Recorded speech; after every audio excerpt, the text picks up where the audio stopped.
こんにちは、ゆうかです。今回から韓国シリーズスタートです。見て見て、今日韓国のメイクサロンに行ってヘアメイクをしてもらったんですよ。いつもと雰囲気が違う。どうですか？前回の動画でパンスターミラクル号に乗って大阪からプサンにやってきたんですけど、そこからまたさらに移動して今はソウルにやってきました。今日はこの後ろにも見えているグランドメルキュールインスペリアルパレスソウルカンナムに泊まりたいと思います。名前からしてもめちゃくちゃ高級そうですよね。このホテルにはスパだったりレストランだったり、あと一番人気なのがプール、いろんな施設が入ってるんですけど、今日は楽しむだけじゃなくって実は合宿なんですよ。まあ何の合宿するかは後で説明するとして、早速チェックインしたいと思います。あ、やばい、カメラ忘れた。じゃーん、すごくないですか？なんか宮殿みたい。真ん中になんかある。おー、入り口からもうすごいですね。豪華すぎるシャンデリア、そして高級ホテルにありがちな回転するドア。せーの、えい。おー、じゃーん、ここがロビーです。すごい、めっちゃ広いし高級すぎる。入り口にカフェがあるんですけど、どんな感じなんだろう。絶対高いですよね。で、お茶セットにゴールデンとかついてるよ。ちょっとメニューチラ見してみよう。フードブランチ3万7000ウォン。おー、高いね。ピザは4万ウォンもするよ。日本円でだいたい4、5千円ぐらいですね。たけー。お、見て見て、なんかでっかいクマがいるよ。たくましいクマ、略してたくま。たくま、あれ、なんか壊れかけてるテレビだ。お、なんか見たことあるな。チェックインしてきました。今日のお部屋は15階のお部屋です。結構高層階ですね。15階。一番高いお部屋で23階だそうです。まあまあ高い方だ。おー、登ってく。すごい、エレベーターにもカーテンがついてるよ。このカーテンいらないから100円ぐらい安くしてほしかったね。15階に着きました。めちゃくちゃ綺麗なんだけど、これは部屋の期待値が上がりますね。今日私が泊まるお部屋はここです。1557。それじゃあ入っていきましょう。おー、すごい。入り口はこんな感じになっています。ここが多分メインのお部屋ですよね。それじゃあ開けてみよう。せーの、オープン。おー、すごい。めっちゃ豪華ですね。ベッドが広すぎる。これは多分キングサイズのベッドですね。もう手に収まりきらない。そしてここには社長のデスクがありますね。これは作業がはかどりそうだ。こっちにも机がある。もう机と椅子が多すぎて忙しいな、一人じゃ。ベッドの向かい側には大きなテレビがあります。これは70インチぐらいありそうな大きさですね。その横にはこんな感じでお茶セットがあります。本当はね、こことここの段にお酒もあったんですけど、ちょっと私が禁止中のせいなのか撤去されちゃいました。そしてここは洗面台です。めちゃくちゃ綺麗だな。本当に名前の通り宮殿みたいに豪華ですね。海外では珍しいバスタブまでついていますね。韓国のホテルでは基本的にアメニティの無料配布は法律で禁止されているんですけど、こういう高級ホテルだと例外なんですね。おー、ボディーローションまですごい高級そう。持ち帰りたいな。これなんだろう。あ、すごい、シャワーが別についてるんだ。お風呂とは別にシャワーもありますね。へえ。そしてシャンプーとかリンス、ボディーソープまで全部揃ってますね。景色絶対綺麗だよね。せーの、はい。おお、あ、すごい、こっちも鏡になってるんだ。ああ、めっちゃ明るくなった。すごい。じゃーん。ソウルを一望できてめちゃくちゃ景色がいいですね。夜になったらまた違った雰囲気になりそうで、それも楽しみですね。それじゃあ優香社長から今日の業務を発表したいと思います。本日はですね、こちらキッチンカーの最終チェック、これでいきましょう。私ね、もうすぐなんですけど、5月の16日に名古屋でキッチンカーを出店するんですよ。そこで出すフードメニューだったり、あとドリンクメニューだったり、それと物販のリストとか、あとアルバイトの子たちも呼ぶんですけど、その子たちの配置図とか全部自分でやんなきゃいけないんですよ。だから今日はその辺をやっていきたいと思います。やっぱ社長なのでね、そこはきちんとやりますよ。でもやっぱり社長とはいえ仕事ばっかりしたら疲れちゃうから、高級ホテルも楽しみながら仕事もして、この飴とムチを行き来しながら頑張っていきたいと思います。まず最初は飴からでしょう。ということで一旦失礼します。すいません。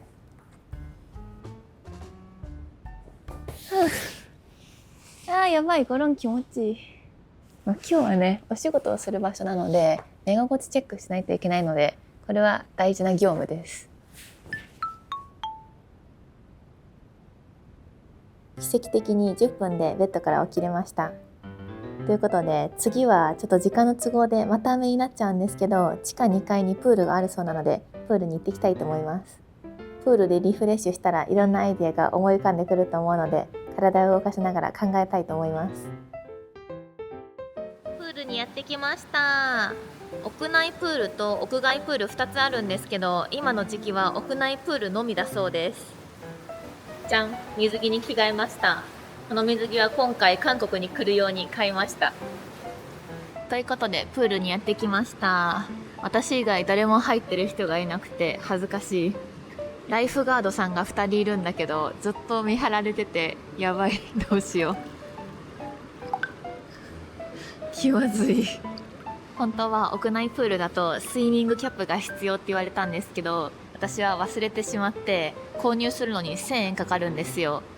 だから頭を入れないっていう約束でかぶんなくて OK をもらいました。なのでね、今日はこういう泳ぎ方しかできません。でも今日ヘアメイクしてきたから、入れる予定はなかったからいいんですけどね。だんだんリフレッシュされてアイディアが湧いてきたな。そろそろ仕事もしないとな。遊んでばっかじゃよくない。ということで皆さん、キッチンカーのおさらいをしましょう。まず日にちがここに出しとこうかな。5月の16日、名古屋の西柳公園で開催します。メニューなんですけど、ほぼ決まりました。なので発表します。まず1つ目はやっぱり名古屋だから手羽先入れることにしました。でこれはね、缶バッジ付きでハッピーセット付きにしようと思ってます。名古屋キッチンカーイベント限定の缶バッジと手羽先セット。次は焼き鳥。やっぱ手羽先といえば焼き鳥も食べたくなっちゃうじゃないですか。だから焼き鳥も入れました。であとは焼きおにぎり。焼きおにぎりもね、私めっちゃ好きなんですよ。この間大分県で焼きおにぎりに合う醤油を買ったんですよ。それもつけちゃおうかな。あとはジャンボフランク。前回のキッチンカーイベントの時も出したんですけど、一番人気だったんですよね。なので今回も入れました。そしてデザートメニューは冷やしパインと、あと手作りクッキーを今回作ろうと思います。でもクッキーね、どんな形で作ろうか悩んでいて、何かリクエストあったら教えてください。今考えてるのはパパクリッパの形をしたクッキー、それか優香クッキー、優香の文字をしたクッキー、この2つどっちかにしようかなって考えてるけど、もっと他にもいい案があったらお待ちしてます。あとはドリンクメニューですね。ドリンクメニューはまずはソフトドリンク、ウーロン茶とファンタグレープ、ファンタオレンジ、あとリクエストにあったのでアイスコーヒーを入れてみます。この4つです。あともちろんアルコールも販売します。アルコールは禁酒中専用ビール。これは前に名言ビールグラスを出したんですけど、そのグラス付きかグラスなしかで選べます。それとハイボールと、あと男梅、そしてレモンサワー、それとあと一応ノンアルコールビールも用意してます。この5種類かな、4種類か、4種類になります。ビール以外でも普通にソフトドリンクとか買ってもグラス付き OK にしちゃおうかな。ちなみにグラスで飲み物を買ってくれるとちょっと量が多く入るので少しだけお得です。今日は後でこのメニュー名も考えないといけないから、今からちょっと運動してアイディアを思い浮かぶようにしないとな。頭つけれないからさ、これぐらいしか動けないんだよね。やばい、めっちゃ見られてた。そんな悪いことしそうかな。大丈夫よ、頭つけないんだから本当に。プールの横についている蛇口にやってきました。めっちゃあったかい。このプール本当は画像で見た時はこういう感じだったんですよ。めっちゃすごいプールだって思って予約したんですけど、まだここの屋外プールは時期的にやっていなくて、多分夏だけなのかな。ちょっと早とちりました。でもやっとメニュー発表できてよかったです。これでもめちゃくちゃ考えたんですよ。でもやっぱり一番のおすすめは手羽かな。手羽は家で何回も作る練習をしたんですよ。まず一番こだわったのは味付けですね。どんな味にしようと思って塩を振ったりタレを作ったりしてみたんですけど、最終的にね、あれにしました。味だけはちょっとまだ内緒にしておこうかな。本当に美味しくて、食べ始めたら止まんなくて、私もね、一気に10本ぐらい食べちゃったんですよ。だからね、6本ぐらい買うのをおすすめします。やばい、なんかはしゃぎ回ってたらお腹空いてきた。夜ご飯何食べよう。ここのホテルの中にもレストランとかあるんですけど、この周りにも一応お店があるんですよね。まあでもせっかくホテル泊まってるし、ホテル内でたまには食べてみようかな。私あんまり動画でホテル内のレストランとか紹介することなくないですか？今日はたまにはありだな。で、じゃあそろそろたくさん遊んだし上がろうかな。次はムチですね。プールから帰ってきて、次はムチの時間です。みんなが思ってる以上にちゃんと仕事するから、温かく見守ってください。でもこれが終わったらね、夜ご飯待ってるから頑張ろう。次にやっていくことは、キッチンカーの進め方っていうか配置とか、みんなどうやって並ぶかとかいろいろ考えるんですけど、あと書きながらやっていこうかな。前回結構みんな並ばしちゃったんですよ。3、4時間ぐらい待ってくれてる方もいて、それもねすごい申し訳なかったから、今回は整理券なのか何かちょっと対策を考えようかなって思ってるんですよね。まず作戦丸1は QR コードを読んで受付できるシステムを作る。それは一応できなくはないんですけど、初めてやるから、もしなんかサーバー落ちてとか通信制限でできなくなったとか何かトラブルが起きそうな気はするからちょっと怖いんですよね。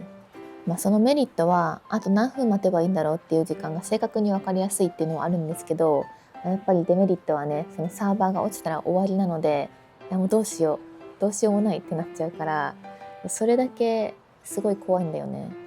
私もそのプロじゃないから当日何かあった時に対応できないから、みんなに迷惑かかっちゃうから、それはね避けたいですよね。作戦丸2は紙で整理券を配る。これメリットはシンプルで分かりやすいじゃないですか。並んだらもらえる。それはいいんですけど、デメリットはやっぱり多分多少時間は前後しちゃうんですよね。この時間に来てくださいって言っても少し押してて待たなきゃいけないとかあるかもしれないんですよね。今作戦1と2で悩んでるんですけど、今回は紙の整理券を配ろうかな。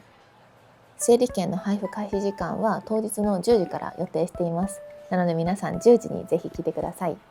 10時より早く来ると多分並ぶところもないし、怒られちゃう可能性があるので10時からでお願いいたします。でもどうしよう、整理券作っておいて全然出なかったらそれもそれで怖いな。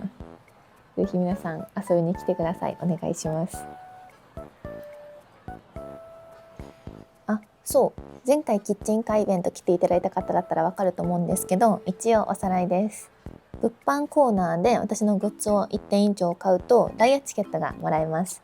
そしてキッチンカーでフードメニューをこれも1点以上買うとハートチケットがもらえます。このダイヤチケットとハートチケットが揃うと私とツーショット写真が1枚撮れます。一つだけ特例があって、オリジナルシャンパンを販売するんですよ。このシャンパンは高いのでツーショット写真券が10枚つきます。なので10枚撮りたい方はぜひ買ってください。図で見るとこんな感じです。いや本当分かりづらいですよね。説明しますね。まずキッチンカーがここにあります。これ私です。私がキッチンカーの中に立っています。でみんなはね、まず最初は整理券の方にお並びください。学校に並ぶと整理券に10時から11時だよとか11時から12時だよって書いてあるので、その時間にお越しください。ツーショットを撮りたいよっていう方はここの物販コーナーにまず並んでいただきます。で、物販で何かグッズを1つ買ったら次にキッチンカーの列に並びます。で、そうするとハートチケットとダイヤチケットが揃うので、ここのツーショットの列で待機していてください。物販、キッチンカー、ツーショットっていう3段階踏むから、時間ギリギリに来てもらうと間に合わない可能性があるので、少し早めに10分前ぐらいまでには来ていただくと助かります。で、このドリンクスペースなんですけど、今回はリクエストでドリンクだけは並ばずに買いたいっていう声があったので、その声を採用してドリンクだけはね、いつでも買えるようにしました。なのでわざわざ私がいるキッチンカーに並ばなくてもこれドリンクが買えちゃいます。私の説明が下手すぎて今言ってること全然わかんないよっていう方のためにわかりやすく文章でもまとめておきます。一時停止して見てみてください。どうぞ。今長々と説明しちゃったんですけど、わかりやすく言うと、整理券をまずもらって物販コーナーで好きなグッズを買って、その後にフードコーナーで好きな食べ物を1つ買って、最後にツーショットを撮ろうっていう流れです。この説明で大丈夫かな。やばい、社長失格かも。めっちゃ頭使って疲れた。ということで、この後は夜ご飯を食べに行きたいと思います。さすがにこの格好じゃいけないから着替えます。せーの。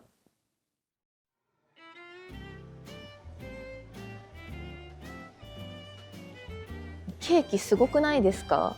めちゃくちゃ綺麗。うわー、美味しそうすぎる。お寿司やお刺身まであるのやばくないですか？これは握ってもらってテーブルに持ってきてくれるそうです。えぐい。ピザもめちゃくちゃ美味しそう。カフェにもあったんだけど、カフェでは1つ4万ウォンだったんだよね。いっぱい食べないと。ここのビュッフェ紹介しきれないほどの品数で、とりあえずメインはこんな感じです。どでかい肉がある。夜ご飯はホテルの1階についているビュッフェを食べに来ました。いや、めちゃくちゃ豪華なんですよ。じゃん。こんな感じでいろいろ持ってきちゃいました。お寿司まであったのすごくない？でも対面式で注文するスタイルだったからちょっと恥ずかしくて3つしか注文できなかったです。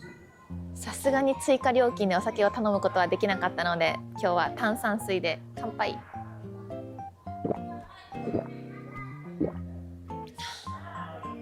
やばい、これ炭酸水でお腹膨らまさせる作戦かな。いや、作戦には乗らない。じゃあいただきます。チキンラック。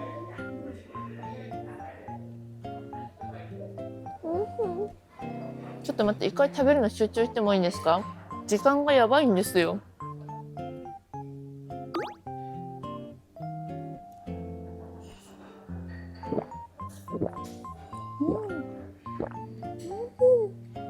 全部のメニューが美味しすぎてやばい。今まで食べたビュッフェの中で圧倒的一番美味しいかもしれない。すべての寿司、ピザ、パスタ、すべてにおいて専門店の味がする。やばい、来るの遅すぎてあと20分しかない。急いで食べないと。すごくない？ピザに乗ってるエビがこんなにでかいことある？デザートタイム。おー、デザートが豪華すぎていっぱい取ってきた。時間がなすぎてビュッフェたくさん種類あったのに全然全種類食べれなかった。いただき。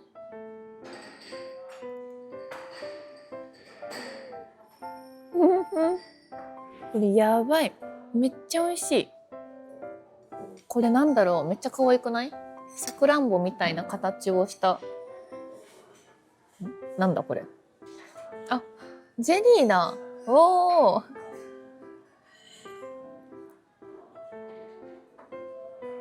味がわかんない。高級なムースの味。ということでごちそうさまでした。夢中になって食べてたから全然動画撮ってなかったかもしれない。一番美味しかったのはユッケと、あとマグロと、あとケーキめちゃくちゃ美味しかったです。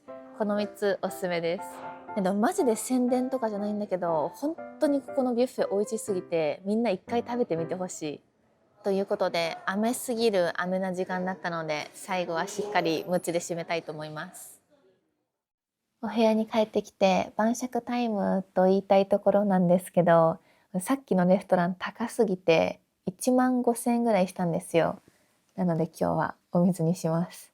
本当は近くのコンビニでも行ってお酒買おうかなって思ったんですけどね、もう現金がないから換金しなきゃいけなくて、ちょっとさすがに使いすぎてるかなって思ってやめました。今日はイヤーノが出ませんよ。これが本来の禁酒の姿ですからね。ということで今日の最後のお仕事、キッチンカーのメニューの名前を決めていきたいと思います。さっきご飯を食べながら軽く考えてたんですよね。いや、めちゃくちゃ悩んだんですよ。まず手羽先、これは紙手羽にしようと思います。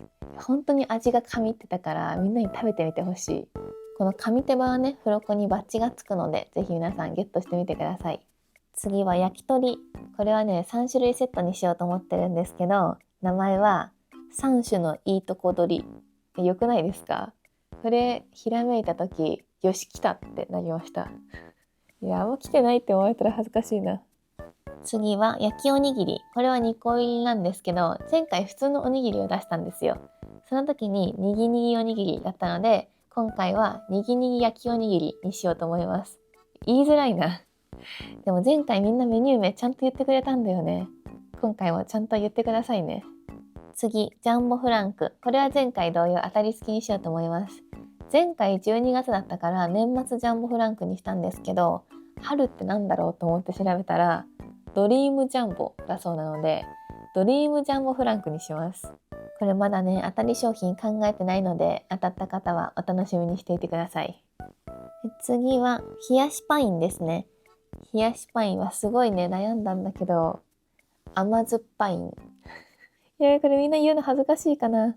私も自分で作ってちょっと恥ずかしくなってきた。で、最後、手作りクッキー。これね、まだ考え中なんですよ。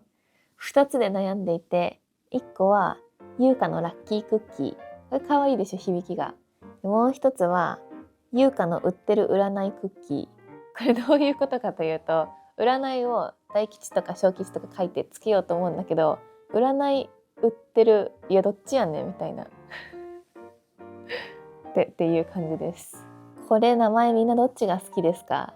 クッキーだけまだ未確定だから、皆さんコメントでぜひ教えてください。コメントで多かった方を採用して当日販売するので、どっちになったかはお楽しみにしていてください。そしてアルコールは、ビールは前回と同様禁酒中専用ビールです。レモンサワー、ハイボール、男梅、ドリンクは普通でいいか。今回じゃあ普通の名前でいきます。で、あとはグッズですね。グッズまだ発表してなかったので、ここで発表したいと思います。テケテケテケテケテン。イヤーのハンドタオル2種類。これ前回すごい好評で、ホワイトとグリーンを出したんですけど、また出してほしいっていう声があったので、また作っちゃいました。前回ちょっと可愛い感じの遊び心を入れてみたんですけど、今回はちょっとかっこいい感じの、会社に持ってっても何それってならない感じにしました。なのでぜひお出かけとかにも使ってほしいです。次はオリジナルシャンパン。このオリシャンはこの間の新幹線動画でデザイン見せたんですけど、そんな感じになります。今回は高速祈願オリシャンです。次は手書きデザインのトートバッグを販売します。手書きグッズ初めてだからちょっとドキドキするんだけど、みんな喜んでくれたらいいな。あとは今まで優香屋さんで販売されてたアーカイブ商品と、グッズではないんですけど、紙手羽につく缶バッジが1種類あります。そしてなんとお待たせしました。ゴロン館内着再販します。色が私が今着ているこのエンジ色と、あと紺色があるんですけど、前回は購入制限があったんですけど、今回は在庫をたくさん用意したので何着でも購入できます。ぜひ皆さんゴロン着てお揃いにしましょう。そう、このアーカイブ商品の中に私がいつも使っているこのゴロン袋も入っています。ゴロンがこの中にすっぽり入って、こうして手にかけることもできます。皆さんの旅のお供としてぜひ連れてってください。当日皆さんに会えるのをとっても楽しみにしているので、ぜひお腹を空かせて遊びに来てください。お待ちしてます。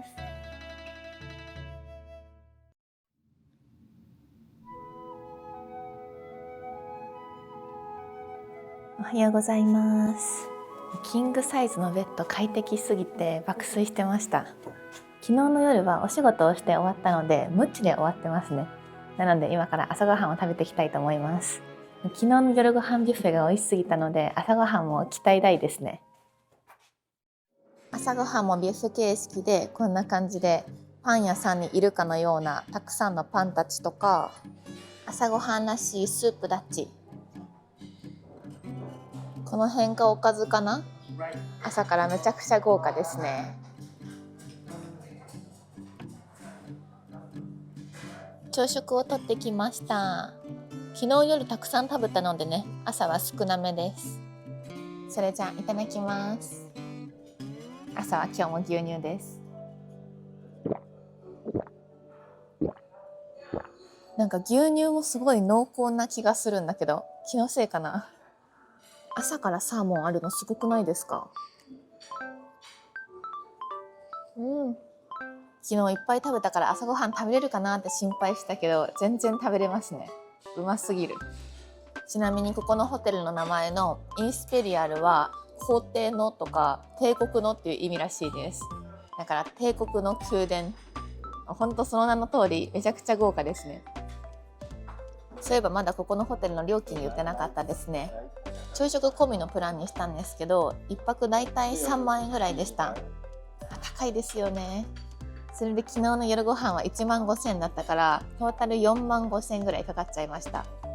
でも今回は仕事も頑張ったし、たまにはいいよね。ちょっと罪悪感はあるけど、でもすごい楽しくていい経験になりました。ごちそうさまでした。今日の朝ごはんの優勝はエリンギでした。エリンギめちゃくちゃ美味しかった。解明するか悩むエリンギ優香。ということでお部屋の片付けができたのでチェックアウトしていきたいと思います。帰りたくないよ。でも延長料金払うのは嫌なのでバイバイ。はい、ということでチェックアウトしてきました。今回の宿泊はキッチンカーの合宿も兼ねてだったんですけど、メニューだったりとかみんなの配置図だったりとかいろいろ決まってよかったです。あとはね、当日元気に迎えるだけなのでとっても楽しみです。料金は確かに高かったんですけど、ビュッフェもめっちゃ美味しかったし、スタッフさんもすごい親切で日本語が通じる方もいたので、皆さんにもとってもおすすめなホテルだなって思いました。韓国のホテル選び絶対失敗したくないよっていう人とか、ちょっとお金に余裕があるから今回はいいホテルに泊まろうっていう方にすごくおすすめです。ということで皆さん5月16日名古屋西柳公園でお待ちしてます。今日も最後まで見てくれてありがとうございました。この動画が良かったらチャンネル登録とコメントと高評価お願いします。じゃあバイバーイ。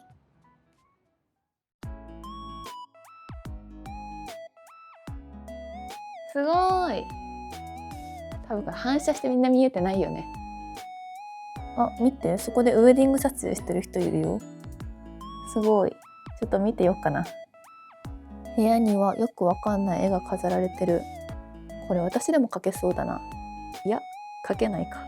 いや、描けそうだな。おー、楽しい。おー、ピザ。でっか。その次、にぎにぎおにぎり。これ2つ入りなんです。あ、間違えた。